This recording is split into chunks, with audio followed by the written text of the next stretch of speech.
Morning दोस्तों। 10th chapter के previous year के जो क्वेश्चन है हमारे बैंक एसएससी में आए उनका प्रैक्टिस सेट लगाते हैं फटाफट। तो पहला क्वेश्चन है, we had heard the engine roar as the plane began to move and we show the people on the ground waving goodbye. अब देखो इस सेंटेंस को, ये सारी पास्ट की बात कर रहा है और हैड प्लस में वर्ब की थर्ड फॉर्म हम कहाँ यूज़ करते हैं। या तो ये दिखाया जाए सेंटेंस में एक पास्ट में एक काम पहले हुआ है एक काम बाद में हुआ है। अगर कोई नॉर्मल सेंटेंस है जिसकी बात को जस्ट बात को पास्ट में बताया गया है कि पास्ट में ये काम हुए, तो हम वहाँ पे क्या है सेकंड फॉर्म का यूज़ करते हैं। सेकंड फॉर्म में हम हर एक बात को बताते हैं। तो यहाँ पे हम हैड और वर्ब की थर्ड फॉर्म का यूज़ नहीं करेंगे, यहाँ पे सिर्फ हम हर्ड का यूज़ करेंगे सेकंड फॉर्म का, और हमारा सेंटेंस ठीक हो जाएगा रूल के हिसाब से। तो देखो वैसे हम सेंटेंस में ढूंढ सकते हैं कि एक काम कौन सा हुआ होगा पहले, एक काम कौन सा बाद में हुआ होगा पास्ट में, इस सेंटेंस में भी ढूंढ सकते हैं। लेकिन सेंस ये भी है, जब हमने रूल पढ़े जब, कि पास्ट की बात को सेंटेंस में अगर बताया गया तो पास्ट के हिसाब से ही हम सेंटेंस में आगे जो भी सेंटेंस होगा उसमें चलेंगे। इसमें ये नहीं दिखाएंगे कि इसमें ये काम पहले हुआ होगा ये काम बाद में हुआ होगा। आपको ज़्यादा छेड़छाड़ करने की जरूरत नहीं है सेंटेंस के साथ। अब इसमें ये बात क्या कह रहा है, we heard the engine roar as the plane began to move, ठीक है जी, एंड वी शो। दो बात अलग अलग हो रही हैं यहाँ पे, ठीक है, एंड से जोड़ा जा रहा है। We show the people on the ground waving goodbye, तो ये हमारा सेंटेंस ठीक हो जाएगा। उसके बाद ये सेंटेंस है, आई रिच द हाउस। इसको और भी एक्सप्लेन किया जा सकता था ना वैसे थोड़ा बहुत, आई थिंक।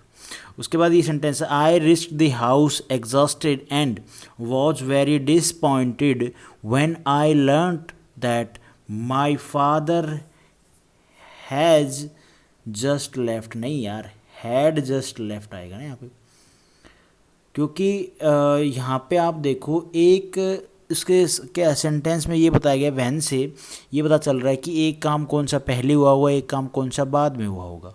तो जब इसमें क्या देखो, I reach the house exhausted and was very disappointed. जब वो घर पहुंचा तो वो देख के जो भी घर की सिचुएशन होगी तो डिसपॉइंटेड हो गया, ठीक है।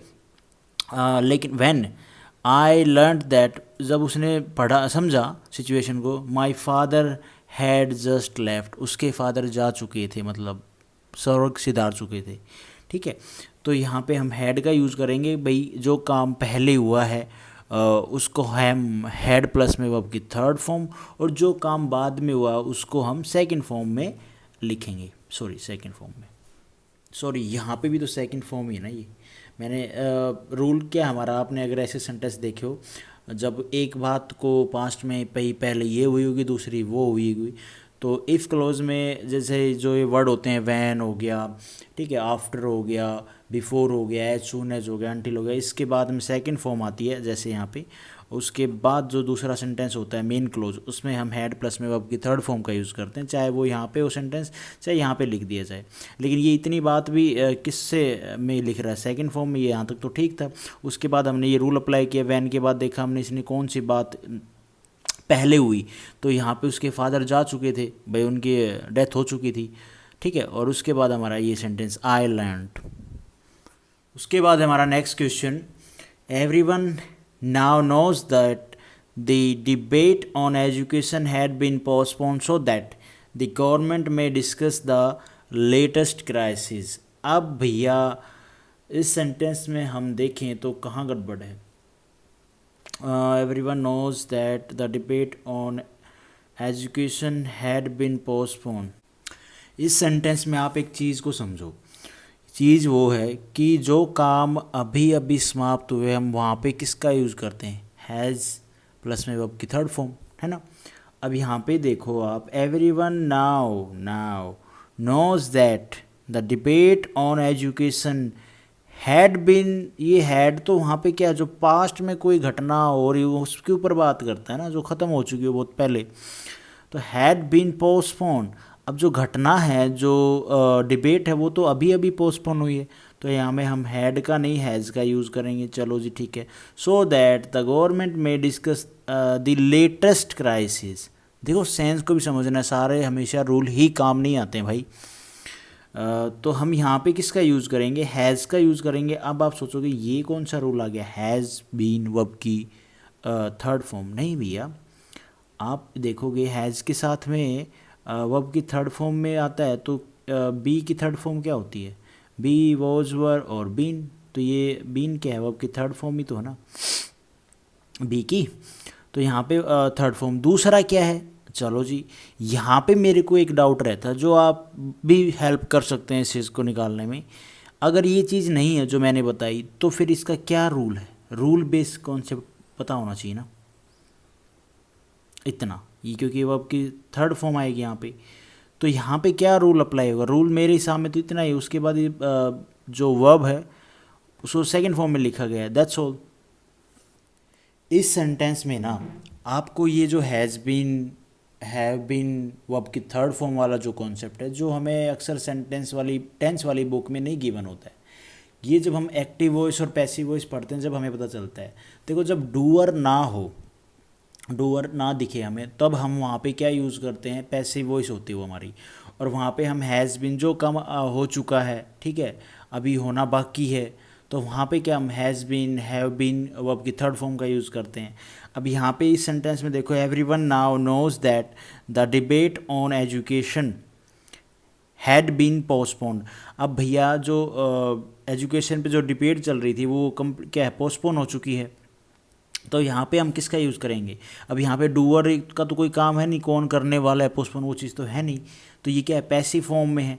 पैसिव फॉर्म में तो डिबेट ऑन एजुकेशन हैज़ आएगा, has been postponed. Debate on education singular तो होगी ना, तो हैज़ बीन आएगा, हैज़ बीन पोस्टपोन वर्ब की थर्ड फॉर्म आएगी, so that the government may discuss the latest crisis. ये थोड़ा सा डीपली है समझने वाली चीज़। जब आप एक्टिव वॉइस और पैसिव वॉइस वाले जो एरर प्रैक्टिस करेंगे ना हम, उसमें मैं आपको इस रूल के बारे में बताऊंगा अच्छे से कि ये रूल कैसे अप्लाई होता है सेंटेंस में, कैसे हमें पता चलता है कि ये पैसिव वॉइस है। और यहाँ पे आप जो हैड बीन है इसको भी ठीक लगेगा, गलत थोड़ी ना कि हैड बीन पोस्टपोन्ड भाई कंप्लीट हो चुकी है। लेकिन जब आप पैसिव वॉइस वाला जो एरर चैप्टर करेंगे, उसके क्वेश्चन प्रैक्टिस करेंगे, तब आपको पता चलेगा। इस पे है ना मेरा भी थोड़ी सी पकड़ कम थी, लेकिन मैंने इसको थोड़ा सा देखा ध्यान से। उसके बाद ये क्वेश्चन है, when he used to walk along the road a wild and furious dog knocked him down. अब इसमें आप बताओ भैया कहाँ एरर हो सकता है। इस सेंटेंस में मुझे सिंपल सी बात लग रही है, वैन है, उसके बाद सेंटेंस को समझो, he used to walk along the road. अरे भैया इसको डॉग ने कब काटा, and a wild and furious dog knocked him down. तो भैया जब वो क्या वॉक कर रहा होगा ना, तो यूज टू थोड़ी ना आएगा यार। ही वॉज पास्ट में लिखेंगे, वॉकिंग वो जाएगा तो अब की fourth form. Walking along the road, जब वो वॉकिंग कर रहा था रोड के साइड में, and a wild and furious dog knocked him down.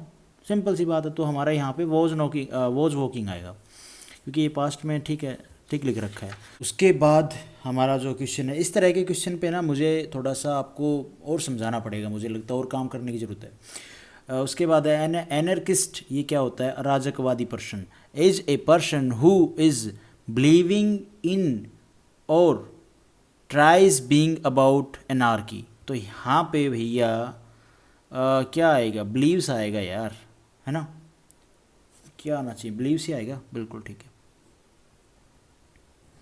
Is believing थोड़ी ना कि वो अभी भी बिलीव कर रहा, नहीं यार, बिलीव्स आएगा, हु बिलीव्स इन और ट्राइज बीइंग अबाउट एनार्की। उसके बाद क्वेश्चन है, when she comes we discuss this issue. अब भैया इस सेंटेंस में आप देखो, इफ़ क्लोज में सिंपल प्रेजेंट, इफ़ क्लोज में मतलब कंडीशनल वर्ड में ठीक है सिंपल प्रेजेंट कम्स यूज हुआ है, और उसके बाद मेन क्लोज में हम we will discuss this issue. तो ये हमारा सेंटेंस ठीक हो जाएगा। ये वाला रूल है, मैंने आपको बताया है 10th चैप्टर में। बस मैंने है ना आपको जो रूल नहीं बताए हैं वो ये नहीं बताए हैं, मैं यहाँ पे लिख देता हूँ।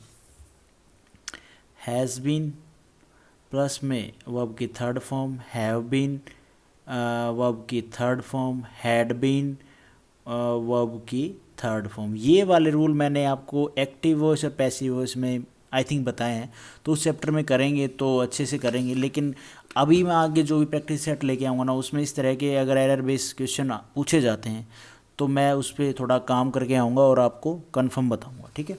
फिलहाल मैंने बताया आपको ये हैज़ बिन और हैव बिन का भी कॉन्सेप्ट थोड़ा सा इस क्वेश्चन में कोशिश की है। उसके बाद है ये question, it is high time. इसको देखते ही आपके माइंड में क्या आएगा? मैंने ये रूल कंफर्म भाई जो आपको बताया था सेम वही है क्वेश्चन।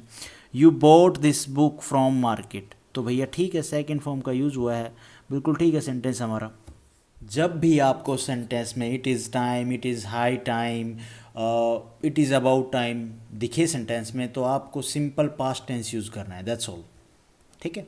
उसके बाद ये क्वेश्चन है, when ever he is coming here he brings a lot of gifts for us. अब इस सेंटेंस में क्या गड़बड़ है भाई? प्रेजेंट हैबिट है ना, प्रेजेंट हैबिट तो में क्या आएगा? फिफ्थ फॉर्म आएगी, फिफ्थ फॉर्म आएगी तो इज़ कमिंग थोड़ी ना यार, कम सा आएगा। वही तो प्रेजेंट हैबिट होगी ना उसकी, वो जब भी आता है तो क्या लेके आता है? बहुत सारे गिफ्ट लेके आता है। उसके बाद ये क्वेश्चन है, Shweta is behaving as if she never tells a lie in her life. अब भैया ये तो क्या हो सकता है कि कोई झूठ ना बोले। अच्छा जी चलो, ये if clause take past tense, अच्छा जी, और यहाँ पे इसने यूज़ किया है present continuous tense. Shweta is behaving as if she never told, past में तो बात की है ना, उसने कभी पास्ट में कोई झूठ ही नहीं बोला। इन told A lie in her life, तो अब से पहले अब तक तो जिंदा नहीं, इससे उसने जितनी भी ज़िंदगी जी है उसमें उसने कभी झूठ नहीं बोला है। वो बिहेव कर रही है अभी ऐसा, मैंने पूरा सेंटेंस का निचोड़ बता दिया। वो प्रेजेंट में ऐसे बिहेव कर रही है अभी कि उसने अपनी ज़िंदगी में कभी झूठ ही नहीं बोला। तो यहाँ पे क्या आएगा? इफ़ क्लोज के साथ में past perfect sorry past tense आएगा। पास्ट टेंस आएगा तो यहाँ पे टेल्स का क्या हो जाएगा? टोल्ड, और यहाँ पे ये सेंटेंस हमारा बिल्कुल ठीक है। ये रूल है टेंस वाले चैप्टर में, आप देख सकते हो वहाँ पे मैंने कंडीशनल वर्ड में बताया है ये रूल। तो आज के लिए इतना ही। यहाँ पे दिक्कत आई सिर्फ हमें यहाँ पे आई है इस क्वेश्चन में, हैज़ बीन, हैव बीन और हैड बीन वर्ब की थर्ड फॉर्म जो होती है, उसमें मैं नेक्स्ट टाइम जो भी वीडियो बनाऊंगा इस तरह का कोई क्वेश्चन आता है तो उस पर काम करके आऊँगा, ठीक है। Thank you for watching this video. Video आपको ठीक लगी तो लाइक करना, चैनल पर नए हो तो भाई सब्सक्राइब करना।